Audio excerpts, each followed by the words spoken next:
Before 2022, a TV producer in Kyiv bought a crop drone with his own savings. Less than 2 years later, his team transformed that risky experiment into Ukraine's deadliest 24/7 drone hunting unit, claiming over $15 billion in Russian losses. What could turn a volunteer's side project into a relentless factory-style war machine, and why has every army in the world taken notice? Pavlo Yelizarov's life changed overnight in February 2022. When Russian tanks crossed the border, he was not a soldier, he was a television producer, known for directing Ukraine's top current affairs show. But as explosions echoed across Kyiv, Pavlo made a decision that would cost him almost everything he had. He found a way to buy a Chinese agricultural drone through back channels, paying out of his own pocket. The price was steep, hundreds of thousands of dollars in personal savings, just to get a handful of machines into his garage. The first days were pure improvisation. Pavlo and a few friends, including his deputy from the TV station, stripped camera rigs off old FPV racing drones and began testing payloads. They had no blueprints, no military guidance, only the urgency of war and a belief that something new was possible. Early footage shows makeshift bomb releases and duct-taped batteries. Each test was a risk. If the drone worked, it could change the battlefield. If it failed, the loss was personal and immediate. Pavlo's apartment became a workshop and a command center. Friends joined, drawn by the chance to fight back with whatever tools they could find.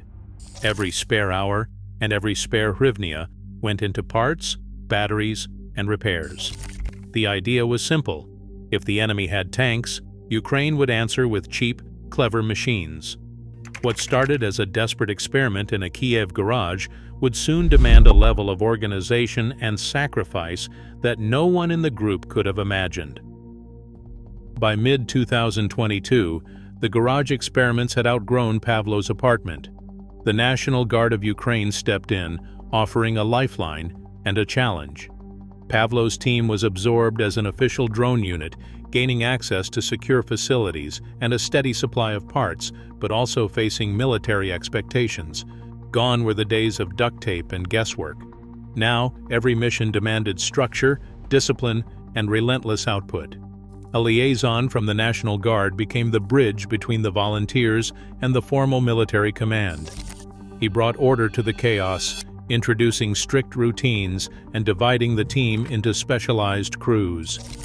Pilots focused on flying, navigators handled targeting, and ground crews took over maintenance and rapid repairs. Each role came with defined responsibilities and a rotating shift schedule designed to keep the operation running day and night. The system ran like a fast food kitchen. Missions came in, targets were queued, and crews rotated through in overlapping shifts. Pre-flight checklists replaced improvisation. Bins of batteries and propellers lined the walls, ready for quick swaps between sorties. If a drone came back damaged, the next crew was already prepping the replacement, ensuring there was no downtime. Every detail, from handover notes to maintenance logs, fed into a continuous cycle of launches and recoveries. This assembly line approach meant that the unit could strike at any hour, anywhere the front demanded. The McDonald's metaphor wasn't just a joke, it was the reality. By formalizing their routines and roles, the team unlocked true 24/7 capability, setting the stage for the industrial-scale operations that would soon redefine the battlefield. If you want more reporting on how drones are changing war, subscribe to the channel for regular updates. At the heart of Lesar Group's relentless tempo are two main drone platforms. The first is the agile FPV, first-person view, quadcopters, originally built for racing but reworked for war. They are fast, nimble, and cheap enough to lose. Pilots strap on goggles, gripping controllers like video game pros, and steer these machines straight toward Russian armor or dugouts. Their short range and vulnerability to jamming are offset by sheer numbers and the ability to hit targets at low altitude before defenders can react. Then there is the heavy bomber, a custom-built drone that looks more like a small aircraft than a toy. Outfitted with Starlink satellite terminals, these bombers can fly up to 40 miles from the launch point, far beyond the reach of most Russian jammers. Instead of relying on radio signals, pilots use satellite links to guide the drones across enemy lines, even at night or in poor weather. The process starts with aerial reconnaissance. A small FPV scout identifies a target, relays GPS coordinates, and the heavy bomber launches with a tailored payload. Navigators and pilots work in tandem, one plotting the route, the other flying the strike. Once the drone is airborne, ground crews prepare the next machine, checking batteries, replacing propellers, and logging every detail for the next shift. This cycle repeats around the clock, creating a seamless chain from target detection to final strike, with every roll tuned for speed and precision. January 2026, Lyman Sector. Ukrainian drone pilots from Lazar Group coordinated with the State Border Guard Service to launch a series of precision strikes through the night. Within hours, drone footage confirmed a tally: 10 Russian armored fighting vehicles, 2 cargo trucks, and a fuel tanker, all neutralized. The operation unfolded in near silence, with navigators relaying coordinates from their bunker stations, pilots guiding heavy bombers across enemy lines, and ground crews prepping the next sortie before the last impact had faded. The National Guard of Ukraine released a statement crediting Lazar Group for crippling a key Russian convoy, describing the strike as a turning point in local operations.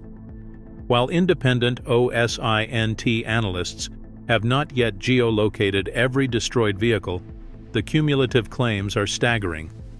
Since 2022, Lazar Group alone reports over $15 billion in Russian equipment losses.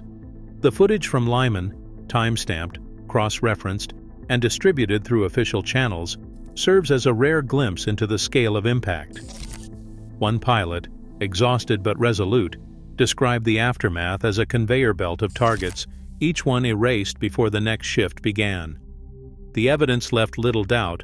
What started as a volunteer experiment now delivers results that ripple across the entire front. Russian commanders did not wait long to push back. Electronic warfare teams rolled out mobile jamming trucks, flooding the airwaves with interference. FPV quadcopters began dropping from the sky mid-mission, their video feeds dissolving into static. Convoys that once drove in neat columns started to scatter, breaking into smaller groups and weaving through tree lines to avoid detection. Even so, Ukraine's drone crews refused to slow down. Instead of pulling back, Lazar Group doubled their launch tempo. If jamming took out one drone, another was already airborne, following the same route within minutes. The concept was simple: overwhelm Russian defenses with sheer volume. Saturation attacks, sending waves of drones in rapid succession, forced Russian gunners to split their attention, making it nearly impossible to stop every strike. Heavy bombers equipped with Starlink terminals ignored ground-based jammers entirely. Pilots in rear bunkers guided these machines far beyond the front lines, striking targets that thought they were safe. Each Russian adaptation triggered a new Ukrainian response. The duel became a cycle: jamming, dispersion, saturation, repeat. As the contest escalated, it was clear this was not just a battle of machines, but a relentless race to keep pace with an enemy that never slept. Inside the Lazar Group's sprawling network, the backbone isn't just technology, it's the hidden army of logistics volunteers and workshop crews who keep the operation running without pause. In a converted warehouse just outside Kyiv, rows of benches are stacked with motors, circuit boards, and propellers. Batteries are charged in bulk, sorted into bins, and cycled through the system at a pace that rivals any factory. Every night, technicians test and repair parts, fabricating replacements for drones damaged in the field. The workshops can assemble dozens of airframes in a single week, drawing from Ukraine's network of more than 500 drone manufacturers and suppliers. Consumables are the lifeblood here. Each sortie burns through batteries, propellers, and payload mounts. Volunteers have built up stockpiles using everything from crowd-funded donations to government grants. The logistics crews track every component, ensuring the next shift never waits for a missing part. When a drone comes back with a cracked arm or fried circuit, it is stripped for salvage, and the usable pieces are rushed back into rotation. Training new pilots is just as relentless. Simulators run around the clock, letting recruits practice on digital battlefields before handling real machines. Veteran operators mentor the next wave, passing on tactics and troubleshooting skills. The personnel pipeline is designed for resilience.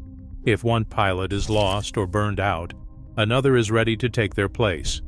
For every strike seen on the front lines, there is a chain of unseen hands behind it, turning raw parts and raw recruits into a force that never sleeps. Drone warfare now shapes every hour on Ukraine's front lines. As technology accelerates, battlefields shift from manpower to machine power, blurring the rules of war for everyone. What happens here doesn't stay here. The future of conflict is being written in real time. Subscribe to the channel for more frontline stories.